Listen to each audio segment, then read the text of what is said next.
Tonight at 6, an interesting new twist in the Delphi murders case. The judge is now defending herself against allegations that she improperly withheld important case records from the public.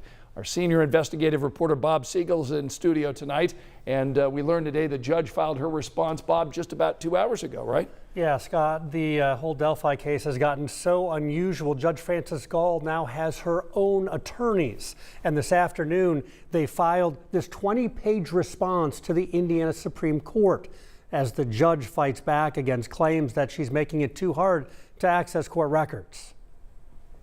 The allegations against Judge Gull come from attorneys representing defendant Richard Allen, who say the judge has not released more than 100 court documents related to the Delphi murders case on the state's public access website. They have taken the extraordinary step of appealing to the Indiana Supreme Court to order Judge Gull to release the records. Thursday afternoon, the judge issued her response to the Supreme Court, asking justices to deny Allen's request. The judge said that request is now moot because earlier this week, she already ordered nearly all the records to be posted in the electronic case file that's available to the public.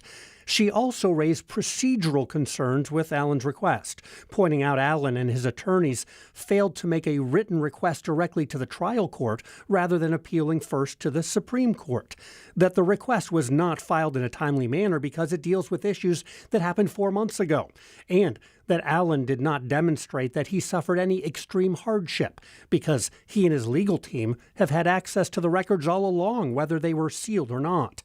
The judge also pointed out that it is the responsibility of the Carroll County clerk, not her, to place the court records online.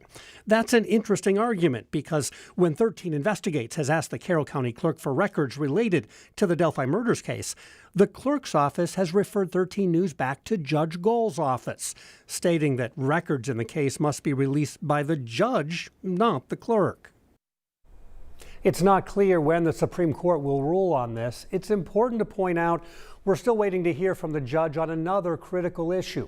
Allen's attorneys are asking the Supreme Court to remove Judge Gull from the case altogether and reinstate Allen's original defense team.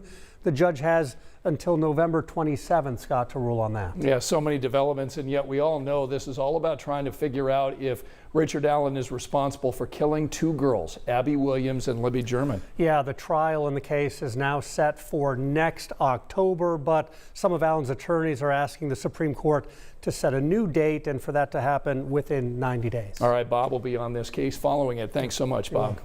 We've seen so many twists and turns in this legal battle over the last few weeks. We've got a comprehensive breakdown of all the developments. You can find them all right now on WTHR.com/Delphi.